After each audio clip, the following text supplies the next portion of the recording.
Yesterday on ESPN Radio, Brian Windhorst, a friend of our show, but also does some ESPN Radio stuff, went on with, I think it's Rizzo, but I'm not 100% sure. But he was on ESPN Cleveland yesterday and was asked about some potential buyout candidates for the Cavs, and he gave two names, Lonzo Ball and Ben Simmons. Jay, Dustin, G, I want to start with you, Dustin. Lonzo Ball, Ben Simmons, would you have any interest in bringing those two in as buyout candidates? Man,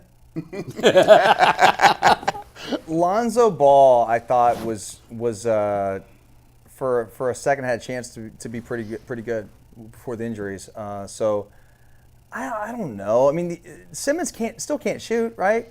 Nope. Correct. Good defender. Shoot. What are they saying about him in the locker room?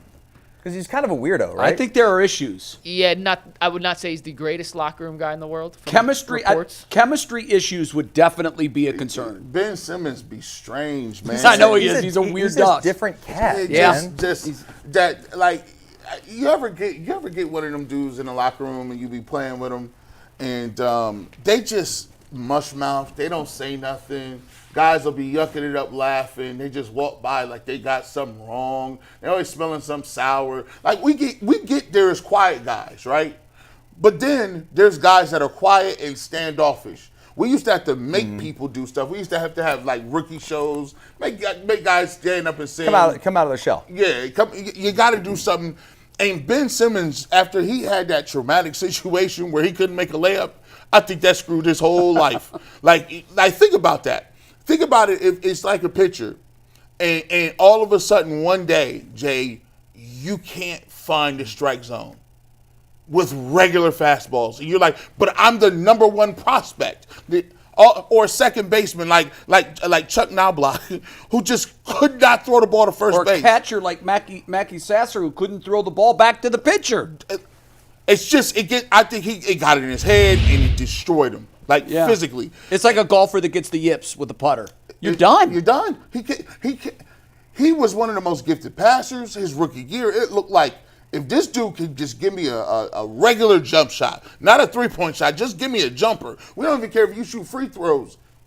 He was so dynamic defensively. He was dynamic in the open court. He was big. He could pass. He made an all-star game early in his career. And then when them lights got bright, it destroyed him. And I don't think he's ever coming back. It's a wrap for that. No on Ben Simmons. I'd be a no on both of those guys. I would say Ball to me would be more tempting because of the talent. Yes. But I would still be a no on both of those guys. It's got to be the right fit. And, I kidded G before about the intoxication of the quarterback position. There seems to be an intoxication with Cavs fan base that a move has to be made, and they may be right. But it's so critical that it's the right move. If it's the wrong move, you could weaken your team, which is not the idea of a trade. It's got to work with chemistry. It's got to work with skill set. It's got to work, obviously, with money. And so it may not happen because there are so many barriers to get this thing done. And you don't want to rock the boat. You're going to have to trade, one or two or whatever it takes. Okoro, Wade, like there's guys in the mix that are part of this team that maybe they don't play more than, 10 minutes a game or something like that, or 20 minutes. That won't play heavily in the playoffs. Right. But the point is those guys are still here, and they're still part of the team, and that dynamic is something that we don't understand because we're not in that locker room. Yeah. And you pull guys out, you put somebody in, and they may not play. Niang is the one guy that I would worry about when it comes to that. He's a popular guy. Yeah. His teammates like him. He's part of the fabric that makes up their collective chemistry. And when you disrupt that, like any chemistry experiment, it could explode.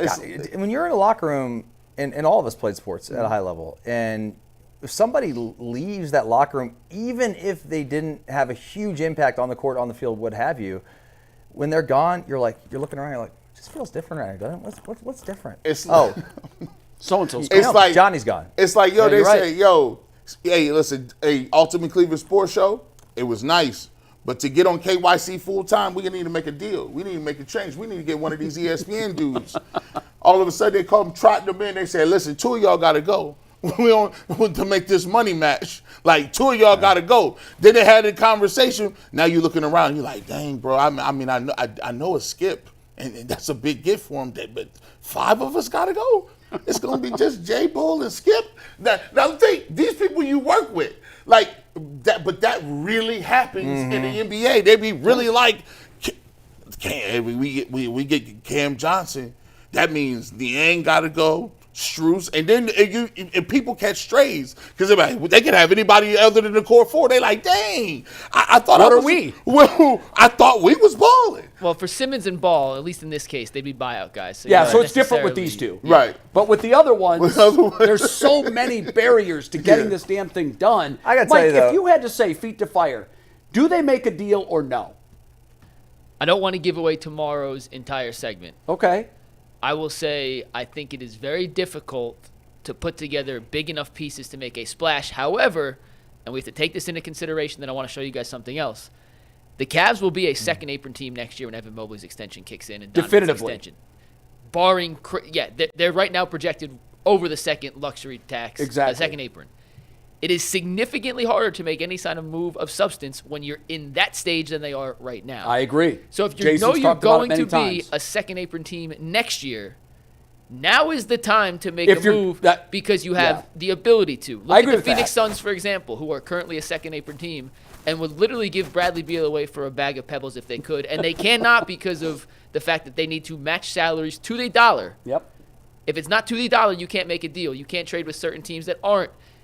Next year, they will be in that situation because of the extensions, and they're in a much better situation than the Suns are because it's homegrown guys that are much younger, not comparing the two. But if you are going to make a move, it is much easier to make a move now than it will be in next year or in the 26-27 season when you're hamstrung. So Kobe's in a difficult situation. I do want to show you guys one thing. Lonzo Ball I'm out on. I could talk myself into Ben Simmons. Really? Why don't you like Lonzo Ball? Because you feel like he's shot. He ain't never gonna play again. I like Lonzo. I just don't know what he brings to this team they don't currently have. I want to show you guys a text. This is not new, by the way. I texted this to Jason Lloyd on December 11th. Steve, take this. This is a live screenshot of me to Jason.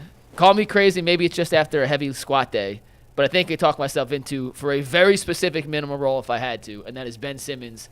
As the tweet saying that if he was a buyout candidate, the Celtics were the favorite, the Cavs were the second favorite in that time. Steve, take the next one. I then responded, and this is what I want to bring it up to. If you look at, and you can drop this now, you don't have to read the whole text, but essentially, can you imagine, and once again, no risk buyout. If it doesn't work, you can cut and move on, right? More money. And we got Chris Rose, so we'll make this super quick. We'll bring Chris Rose on in 1 sec. Alongside Evan Mobley, if Mobley's at your 5, Simmons is 6'10", still ranks, according to Clean the Glass, in the 91st to 93rd percentile on almost every important defensive stat. Yeah. In the short roll, his passing, how they use Isaac Okoro when they put him at the 4, he brings no shooting, 0 floor spacing, 0 zilch, not at none at all. I get that. Yep. But for late game defensive situations, he's still 6'10", and if you're going to use him as the screener, he's still an elite passer. His assist rate, his assist percentage, all super high. He's a locker room issue. It's the last year of his deal. Maybe he would buy into a championship caliber culture because he has to if he wants to get paid again. It's a risk, but it's such a low risk, and I think it does have enough of a payoff that I could talk myself into it. Kenny knows him, right? Or were they not together? I'm trying to think. No, he was gone from Brooklyn when Kenny came. Got it. I mean, you make a decent point. You make some points. But you're talking about making a move for a guy that is so situational, and I get in play. But it's a buyout, so it's no money. It's basically a free trial. I understand that, but man, you're talking about like this situational stopper in a playoff series. And look, sometimes those guys can make the difference in a series. I'll do it. Do you think? Okay, can Ben Simmons guard Tatum and Brown? Individually. From a size standpoint, he's closer than what they have. Yeah. Yes. Do I trust Ben Simmons in the playoffs? Not necessarily. Yeah. But I could talk myself into it, is my point. See, you're getting intoxicated now. Well, let's